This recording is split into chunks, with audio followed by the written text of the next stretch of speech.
Operation ಹಸ್ತ ಈ ಕುರಿತು ಈಗಾಗಲೇ ಎಲ್ಲ ಕಡೆ ಮಾತುಗಳು ಚರ್ಚೆಗಳು ಶುರುವಾಗಿದೆ.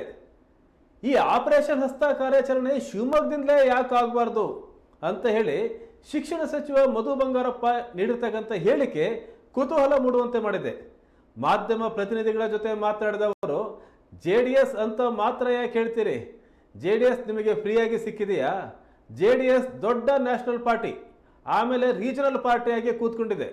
ಯೋಗೇಶ್ವರ್ ಚನ್ನಪಟ್ಟಣದಿಂದ ಗೆಲುವಿನ ಹುಮ್ಮಸ್ಸಿನಲ್ಲಿ ಹೇಳಿದ್ದಾರೆ, ಕಾಂಗ್ರೆಸ್ ಪಕ್ಷಕ್ಕೆ ಯಾರು ಬೇಕಾದರೂ ಬರಬಹುದು, ಶಾಸಕರು ಬರಬಹುದು, ಕಾರ್ಯಕರ್ತರು ಬರಬಹುದು.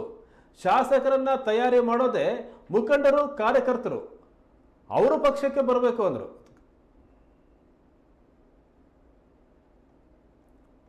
ಕಾಂಗ್ರೆಸ್ ಪಕ್ಷಕ್ಕೆ ಯಾರಾದರೂ ಬರಬೇಕು, ಯಾಕೆ ಆಗಬಾರ್ದು?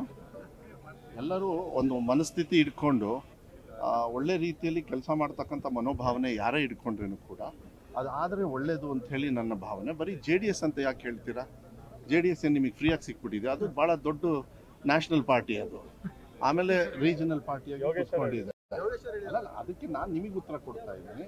ಯೋಗೇಶ್ವರ್ ಪಾಪ ಅವ್ರು ಚನ್ನಪಟ್ಟಣದಿಂದ ಅವರ ವಿಜಯೋತ್ಸವದ ಒಂದು ಹುಮ್ಮಸ್ಸು, ವಿಶ್ವಾಸ, ಸರ್ಕಾರದ ಮೇಲೆ ವಿಶ್ವಾಸ, ಪಕ್ಷದ ಮೇಲೆ ವಿಶ್ವಾಸ, ತತ್ವದ ಮೇಲೆ ವಿಶ್ವಾಸದ ಮೇಲೆ ಅವ್ರು ಹೇಳಿದ್ದಾರೆ.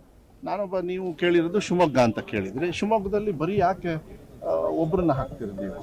ಎಲ್ಲ ನೀವು ಹೆಡ್ಲೈನ್ಸ್ ಬೇಕು ಅಂದ್ರೆ ಅದನ್ನ ಹೊಡ್ಕೊಳ್ರಿ, ನನಗೇನಂತ. ಈಗ ನಾನು ಏನು ಹೇಳಿದ್ರು ಅದು ಶುರು ಆಗ್ತದೆ, ಆಮೇಲೆ ಇನ್ನೊಬ್ರು ಸ್ಟಾರ್ಟ್ ಆಗುತ್ತೆ. ಅದಲ್ಲ ಪ್ರಶ್ನೆ. ಯಾರೇ ಕಾಂಗ್ರೆಸ್ ಪಕ್ಷಕ್ಕೆ ಯಾರಾದರೂ ಬರ್ಬೋದು, ಶಾಸಕರು ಬರ್ಬೋದು, ಕಾರ್ಯಕರ್ತರು ಬರ್ಬೋದು. ನನಗನ್ಸಿಸ್ ಶಾಸಕರನ್ನ ತಯಾರಿ ಮಾಡೋರೆ ಕಾರ್ಯಕರ್ತರು, ಮುಖಂಡರು. ಕಾರ್ಯಕರ್ತರು ಬರಬೇಕು. ಅವ್ರು ಬಂದಾಗ ನಮಗೆ ಶಕ್ತಿ ಬರುತ್ತೆ. ಅವ್ರ ಜೊತೆಗೆ ನಾಯಕರುಗಳ ಕೂಡ ಬಂದರೆ, ಅದು ಪಕ್ಷದ ನಾಯಕರುಗಳಿರ್ಬೋದು, ಶಾಸಕರು ಇರ್ಬೋದು, ಯಾವತ್ತೂ ಕೂಡ ತತ್ವ ಸಿದ್ಧಾಂತ. ನಾನು ಬೇರೆ ಪಕ್ಷದಲ್ಲಿದ್ದೆ, ನಾನು ಚುನಾವಣೆ ಪೂರ್ವಕವಾಗಿ ಬಂದು ಸೇರಿಕೊಂಡೆ. ತತ್ವ ಸಿದ್ಧಾಂತದ ಮೇಲೆ ನಡ್ಕೊಂಡು ಹೋಗಿದ್ದೀನಿ. ಗೌರವ ಕೊಟ್ಟರೆ, ಸ್ಥಾನಮಾನ ಕೊಟ್ಟಿದ್ದಾರೆ, ಕೆಲಸ ಮಾಡ್ಕೊಂಡು ಹೋಗ್ತಕ್ಕಂಥ ಕೆಲಸವನ್ನು ನಾನು ಮಾಡ್ತಾ ಇದ್ದೀನಿ. ಬಟ್ ಆಗಬೇಕು. ಏನಿದು ಒಂದು ಕೆಟ್ಟ ಒಂದು ರಾಜಕೀಯ ಬೆಳವಣಿಗೆಯಲ್ಲಿ ಕಾಂಗ್ರೆಸ್ ಪಕ್ಷಕ್ಕೆ ಒಳ್ಳೆಯವರು ಬಂದು ಸೇರಿಕೊಳ್ಳೋದು ಒಳ್ಳೆಯದು. ಕಾಂಗ್ರೆಸ್ ಒಳ್ಳೆಯ ಪಕ್ಷ, ದೇಶದ ಚಿಂತನೆಯನ್ನು ಮಾಡ್ತದೆ, ಬಡವರು ಚಿಂತನೆ ಮಾಡ್ತದೆ, ಗ್ಯಾರಂಟಿಗಳನ್ನು ಅನುಷ್ಠಾನ ಮಾಡ್ತಕ್ಕಂಥ ಚಿಂತನೆ ಮಾಡ್ತದೆ.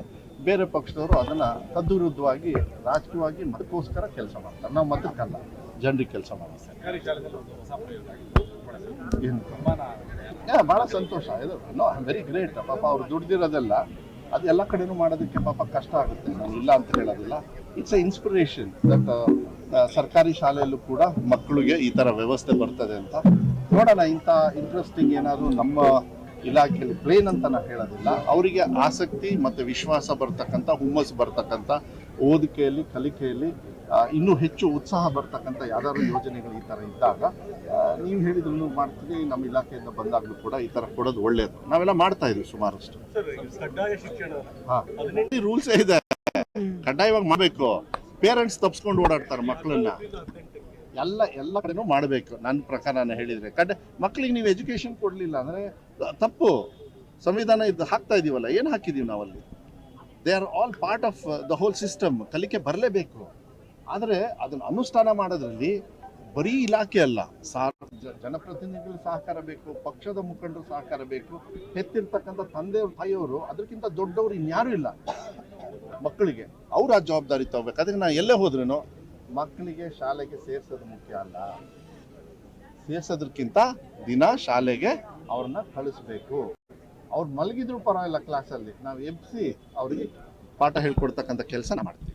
ಅದಕ್ಕೆ ನಾವು ಅವ್ರಿಗೆ ಏನೇನು ಅವ್ರಿಗೆ ತಲೆ ಕೆಟ್ಟಿದೆ, ಅವ್ರಿಗೆ ಏನು ಬೇಕಾದ್ರೆ ಮಾಡ್ತಾರೆ ಮನಸ್ಸಿಗೆ ಬಂದಂಗೆ. ಜನರು ಹಾಳಾದ್ರೇನಂತೆ, ಧರ್ಮಗಳಲ್ಲಿ ಭೇದ ಭಾವ ಆದ್ರೇನಂತೆ, ನೋಡಿದ್ರಲ್ಲ ನಿನ್ನೆ